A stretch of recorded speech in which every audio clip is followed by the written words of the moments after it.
The unavoidable has happened. We actually expected this, but Apple has significantly increased their prices across almost all their product lines. Especially the Mac got hit the hardest. Like the increases vary between $300 or $200 and $1,300 depending on the product. And I'd like to cover 4 things here. So first, what actually happened? Why did we get this increase in prices? 2, what this means on the short run. As for us consumers, what does this mean for us? 3, what are long-term implications? And 4, I'd like to share with you some of my favorite and useful tips in order to avoid all these price increases in the best possible way. I know it's not easy, but there are ways that you can still get your Apple products at some reduced prices in order to protect yourself more or less from these increases. So number 1, why did this happen? And actually the main reason for this is us ourselves. It has to do with AI, obviously we know that, but mostly with the demand in AI, which we consumers are responsible for. I also want to highlight this statement here that was shared with Apple, which explains what eventually is happening. But why specifically? What in AI is causing this increase in prices for Apple products? And this has to do with demand. Many big companies like Meta, OpenAI, Alphabet, Microsoft, they're all competing with Apple for components, specifically memory components, storage components, chip components, all these different hardware components. There's just a lot of demand for it. Apple is competing with some of the biggest players right now for these different components that are inside of their products. So yes, these prices have been increasing in the past years. Last month, these costs have been increasing even more. Apple has been protecting us for a while now, but yeah, it was unavoidable. They have to increase their prices as well on their products, which is something we as consumers obviously dislike. So what does this mean on the short run for us? Yeah, first of all, we get hit immediately with price increases. As I mentioned, Macs are getting hit the hardest with increases in prices varying between $200 and $1,300. Obviously, the iPad got hit, HomePods, Apple Vision Pro, Apple TV, all these products got hit with this increase in price. And yeah, this could mean that people are actually going to wait in order to upgrade their devices or buy new Apple products. What this will do is that the second-hand or refurbished Apple market is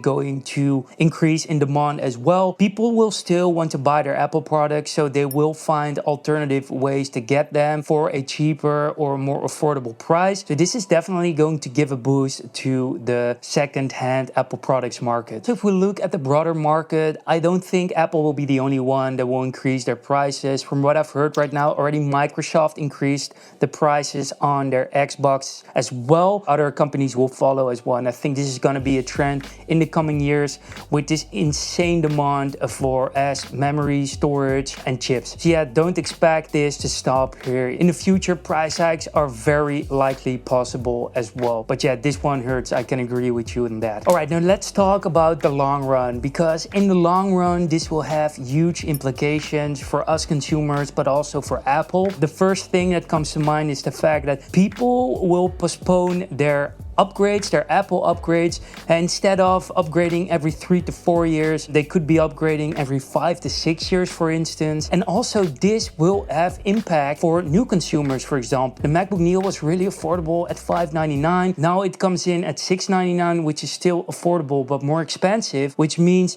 probably new customers for Apple could avoid buying a new MacBook Neo for this price hike, which also could mean that they won't enter the Apple ecosystem, which means they won't be buying other Apple products and services, which could of course impact Apple's numbers overall in the long run. But I also would like to address a very positive point about these price increases, because what happens is that companies, and especially Apple, will find more efficient ways of using these components, and it's also forcing innovation. Let's think, for example, about Intel chips. Apple used to have Intel chips inside of their Macs, and they were pretty expensive for Apple. So what did Apple do? They came up with Apple Silicon, which they built in-house and controlled the whole supply chain themselves. And in the end, this resulted in Apple Silicon being created and extremely powerful, efficient for us consumers. This could push Apple into being more efficient with the components at hand and also being more innovative regarding different product categories and components as well. Now, a more practical segment, and many of you have been asking me about this. How can we cover ourselves against these price hikes? One thing you can do, I already mentioned, is to buy secondhand Apple products. We know Apple products are extremely useful, reliable, and their lifetime value is great, like 6 to 7 years on average for each product. Yeah, you can buy a secondhand Mac or a secondhand iPad, and yeah, these will come at reduced cost. So that's one way you can avoid these price hikes. Another way is to buy right now.